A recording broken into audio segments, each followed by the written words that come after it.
बड़े पंडा जी, कार्तिक पूर्णिमा के लिए जो भी सहायता चाहिए बटुक को बता दीजिएगा। महाराज, दक्षिण से आपके मित्र राजा रविचंद्रन का पत्र आया है। उनकी बेटी की शादी के संपन्न होने की खुशी में वो कार्तिक पूर्णिमा पर प्रभु जगन्नाथ को सोना बेश का श्रृंगार अर्पण करना चाहते हैं। ये तो बड़ी खुशी की बात है। बटुक, उन्हें सहर्ष आमंत्रण भेजो। गटरू मटरू, तुम जाकर उनके आवास, भोजन और बाकी सुविधाओं का प्रबंध करो। हैं?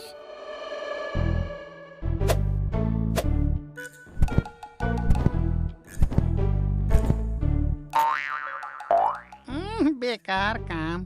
वो दक्षिण का राजा इतना सोना लेकर आ रहा है तो अपना खुद का घर भी ले आता।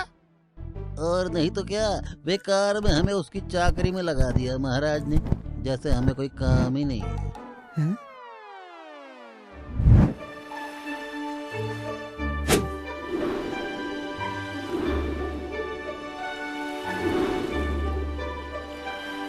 बस सुबह होते होते हम पूरी धाम पहुंच जाएंगे।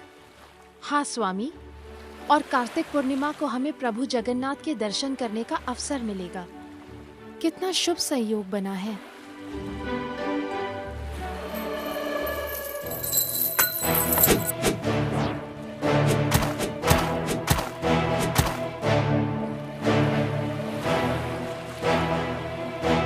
कार्तिक पूर्णिमा की बहुत बहुत बधाई आप सबको। बच्चों, सब अपनी नाव के साथ तैयार है ना? बस अब आरती करके हम अपनी नाव समुद्र में प्रवाहित कर देंगे। वाह बलराम, इतनी बड़ी नाव बनाई। हाँ महाराज, दुगनी मेहनत करनी पड़ी। हाँ, इस नाव में बैठ के मुझे विहार जो करना है।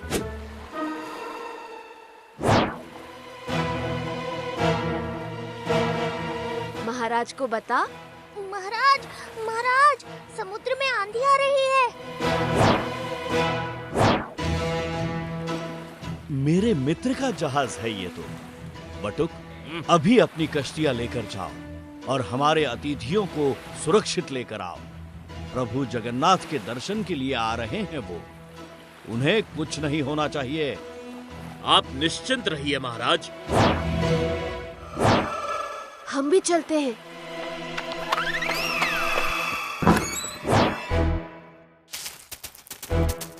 सोना राजा के कक्ष में होना चाहिए और राजा का कक्ष जहाज के बीचों बीच होता है। चलो।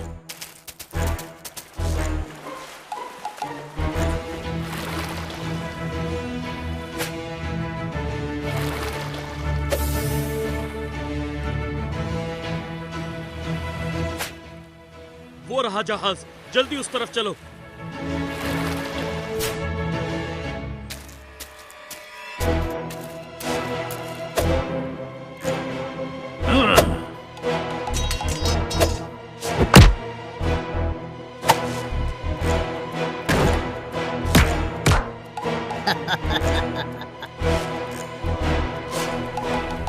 पूरी के नौसेना, इनसे कैसे निपटेंगे?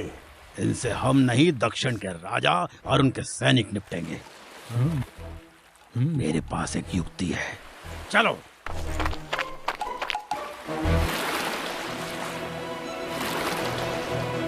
यही युक्ति थी तेरी, यही आना था तुझे, जहाज के ऊपर। नीचे जहाज पर कोई देख लेता तो राजा के सैनिक तुझे ही घुसपैठिया समझकर पकड़ लेते। श्श, अब मुझे सोचने दे क्या करना है। आंधी जहाज की तरफ ही बढ़ रहा है, जल्दी चलो।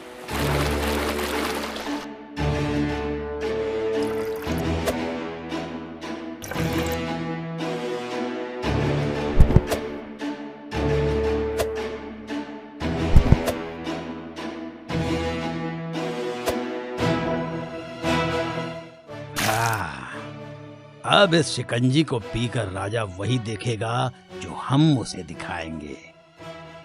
चलो जल्दी सब कपड़े बदलो। ये मौसम कैसे बिगड़ गया अचानक? हे प्रभु जगन्नाथ, कृपा करना।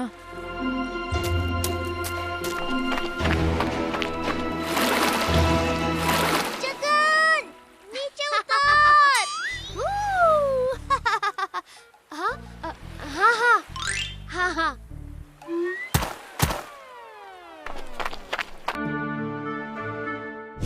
हमारे घर पर काम करना चाहते हो? क्यों? हमने तो तुम्हारी दुकान हड़प ली। हड़पी नहीं, अधिकार से ली है। हाँ वही। वो कल आपको माँ की वजह से चोट लगी ना, तो मैं उसकी भरपाई करने आए हो? ठीक है, तुम आज हमारे पूरे घर की सफाई कर दो।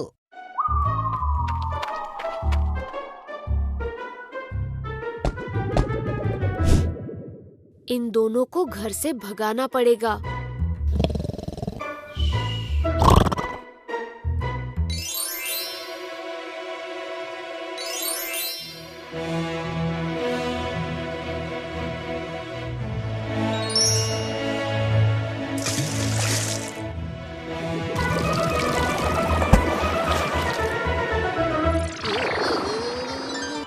लो धुल गया। क्या हुआ क्या हुआ? लगता है कोई बादल फट गया। घर धुल गया। ये कैसे किया तूने? अगड़म बगड़म भूल जा सब दम दम। चल गटरू, तालाब पर नहाने चलते हैं। ए बलराम, तू सब सुखा देना और हमारे लिए अच्छा भोजन बना देना।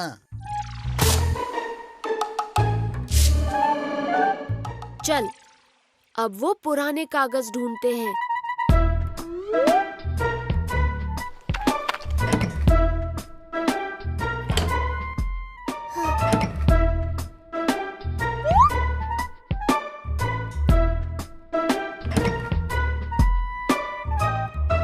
वो दोनों आते ही होंगे, मुझे खाना बनाना है।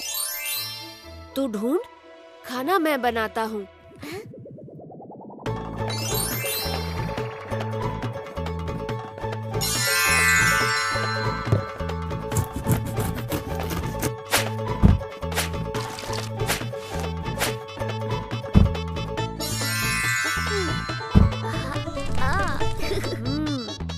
बस एक चीज की कमी है, बारूद।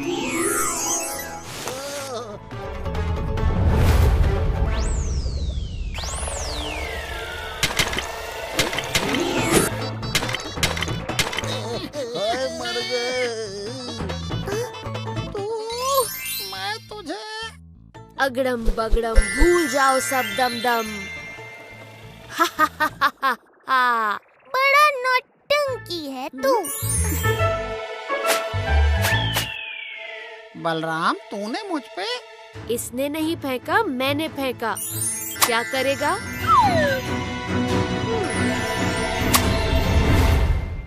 ये कौन धक्का दे रहा है?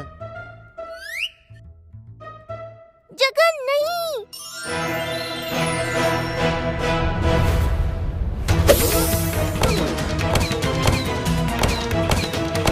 ये जगन्नाथ प्रभु मार रहे हैं क्या? हाय, अब क्या करें? जो भी करेंगे पर झुकेंगे नहीं। इस बार तो भगवान के पास भी कोई साक्षी नहीं है। तो मार खाते रहे। हाँ, कब तक मारेंगे? कभी तो थकेंगे ना भगवान। इनकी दुष्टता तो सीमा पार कर देती है हर बार।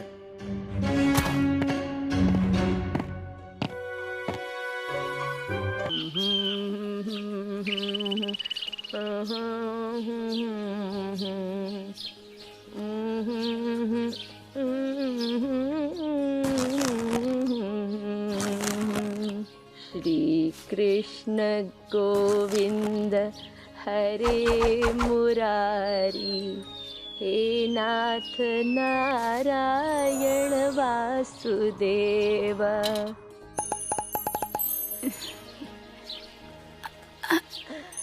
अरे ये टोकरी इतनी हल्की कैसे हो गई?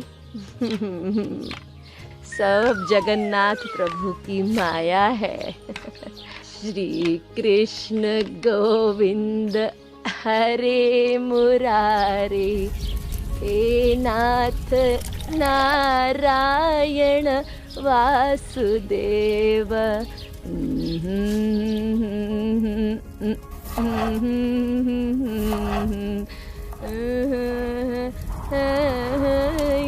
वासुदेव, देखो जगदीश, आज तुम्हारे लिए कितनी सब्जी डाल रही हूँ खिचड़ी में।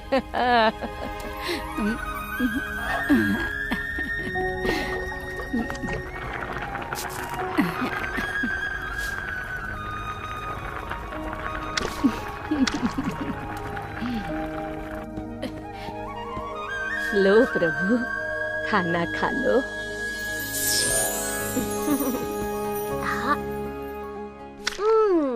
इतनी स्वादिष्ट खिचड़ी तो पहले कभी नहीं खाई। प्रभु ने आज भी भोग स्वीकार नहीं किया। आज 4 दिन हो गए ना? जी महाराज, मैं 4 दिनों से हर क्रिया, अनुष्ठान और भोग पर ध्यान दे रहा हूँ। पता नहीं कहाँ गलती हो रही है कि प्रभु हमसे रूठ गए हैं। हमें कुछ करना होगा बड़े पंडा जी, ऐसे ज्यादा दिनों तक नहीं चल सकता। कोई बात नहीं, जब पैसे हो तब दे देना। प्रभु की पूजा पैसों की वजह से रुकनी नहीं चाहिए। हाँ, और जगन को तो ये फूल बहुत पसंद है काकी। देखना वो खुश हो जाएगा। बलराम, यहाँ आओ। प्रणाम महाराज। बलराम, तुम कहते हो ना जगन्नाथ प्रभु तुम्हारे मित्र हैं, तो तुम पता करो ना कि वो भोग स्वीकार क्यों नहीं कर रहे। हमसे कोई भूल हो गई है क्या? ठीक है महाराज, मैं उससे पूछकर बताता हूँ।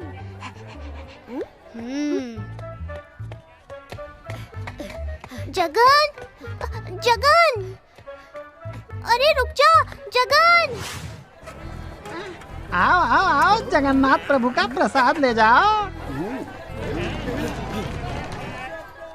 बस 4 मुद्राओं में प्रभु का आशीर्वाद पाओ।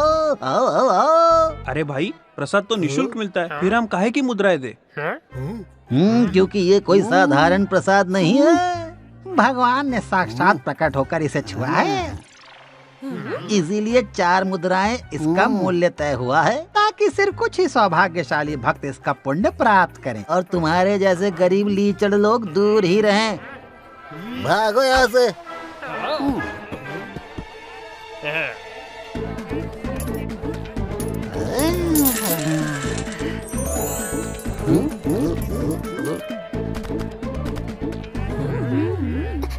जगन, तू कहाँ जा रहा है भोग के समय? 4 दिन से मंदिर में भोग स्वीकार नहीं हुआ, सब चिंता में है। तुझे भूख नहीं लगती क्या? अरे लगती है, और बहुत जोर की लगती है। इसीलिए तो मैं संसार की सबसे स्वादिष्ट खिचड़ी खाने जाता हूँ। चल तुझे भी खिलाता हूँ। क्या? संसार की सबसे स्वादिष्ट खिचड़ी? मंदिर के भोग से भी ज्यादा स्वादिष्ट?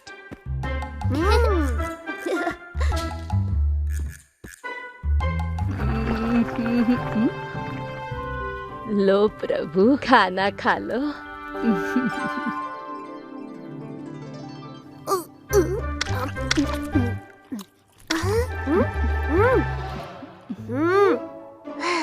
माई, मैं बलराम, मुझे भी भूख लगी है। क्या मुझे भी थोड़ा भोजन मिलेगा? हाँ हाँ बलराम, आओ यहाँ। अतिथि देवो भव।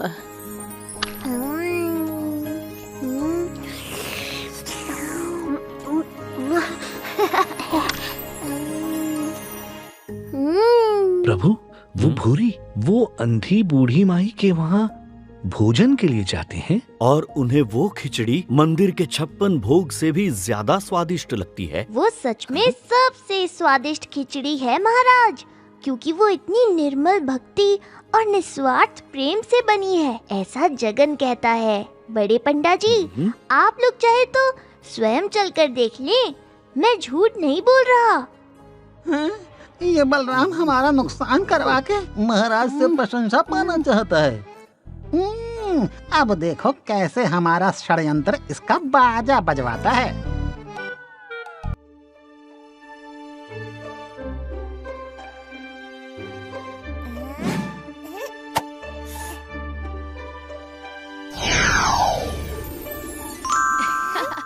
जन्मदिन की बधाई मित्र। तुम्हें भी मेरे जगन।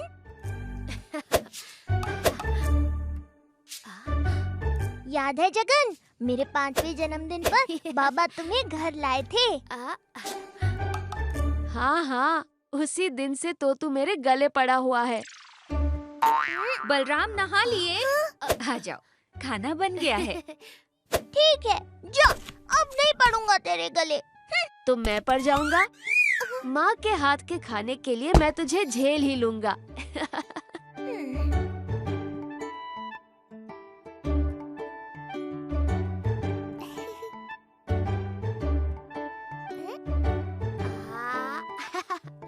मेरे बच्चे को किसी की नजर ना लगे। माँ, जगन की नजर भी उतारो।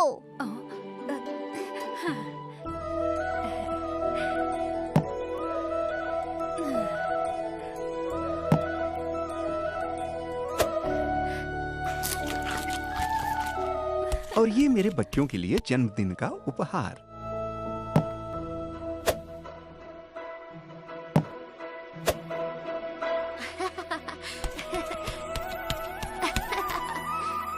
ऐसा लगा जैसे मुझे 2 बच्चों ने गले लगाया। जंबो, वो जगन है बाबा।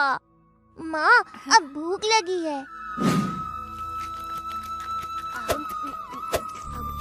और इसी तरह साहसी सेठ डाकुओं के सामने नहीं झुका और उसने राजा को सारी सच्चाई बता दी।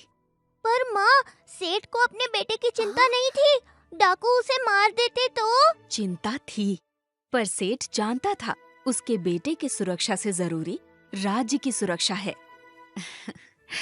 बलराम, परिस्थिति चाहे कितनी भी खराब क्यों ना हो, हमें हमेशा वही करना चाहिए जो सही हो, समझे?